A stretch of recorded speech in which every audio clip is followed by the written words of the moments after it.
నమస్తే మిత్రులారా, నేను మీ శ్రీనివాస్ చౌహాన్ అడ్వకేట్. మిత్రులారా, టుడేస్ లీగల్ న్యూస్. ఈరోజు వార్తాపత్రికలో వచ్చినటువంటి చట్టపరమైనటువంటి అంశం ఏంటి అని అంటే, ఒక అంశము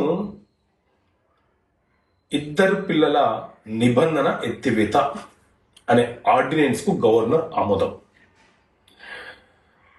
మన ఉమ్మడి రాష్ట్రంలో 1994-95లో పంచాయతీరాజ్ చట్టం అలాగే పురపాలక చట్టం, ఈ రెండు చట్టాలు ఉండేవి. సో ఈ చట్టం ప్రకారంగా దంపతులకు ఇద్దరి కంటే ఎక్కువ మంది సంతానం ఉంటే వారు గ్రామ పంచాయతీ ఎన్నికల్లో కానీ, ఎంపీటీసీ సభ్యులుగా కానీ, జెడ్పీటీసీ సభ్యులుగా కానీ, నగరపాలక సభ్యులుగా కానీ, అలాగే పురపాలక సభ్యులుగా కానీ పోటీ చేయడానికి అనర్హులుగా ఉండేది. సో దీనిని సవరణ చేయాలన్న ఉద్దేశంతో రెండు రాష్ట్రాలుగా విభజన జరిగిన తర్వాత తెలంగాణ రాష్ట్ర ప్రభుత్వము గత నెల అంటే అక్టోబర్ 2025 గత నెల క్యాబినెట్ సమావేశం నిర్వహించి ఒక ఆర్డినెన్స్ని తీసుకొచ్చింది. దంపతులకు ఇద్దరి కంటే ఎక్కువ సంతానం ఉన్నప్పటికీ కూడా వారు గ్రామ పంచాయతీ, నగర పంచాయతీ అలాగే పురపాలక ఎన్నికలలో పోటీ చేయడానికి అర్హులుగా ఆర్డినెన్స్ తీసుకొచ్చింది. ఆ ఆర్డినెన్స్ని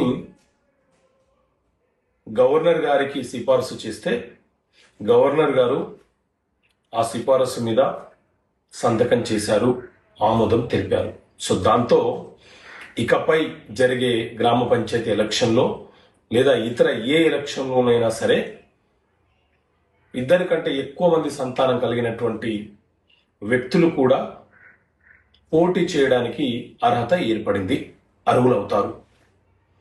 సో బేసిక్గా మనకు పంచాయతీరాజ్ చట్టం అంటే ఏంటి, నగరపాలక చట్టం అంటే ఏంటి, ఎవరు సర్పంచ్ పోటీకి అర్హులు, ఎవరు అనర్హులు అన్న బేసిక్ ఇన్ఫర్మేషన్ కూడా మనకు ఉండాలి. సో ఇలాంటి అంశాలను కూడా చట్టపరమైన సమస్యలకు పరిష్కారాలు అనే పుస్తకంలో బేసిక్గా చట్టం అంటే ఏంటి, న్యాయం ఎక్కడ దొరుకుతుంది, ఇలాంటి అంశాలను మనం ఏ రకంగా పరిష్కరించుకోవచ్చు, సో చట్టపరమైన సమస్యలు వస్తే మనం ఎవరిని సంప్రదించాలి, ఇలా రకరకాల సందేహాలు మనలో ఉంటాయి.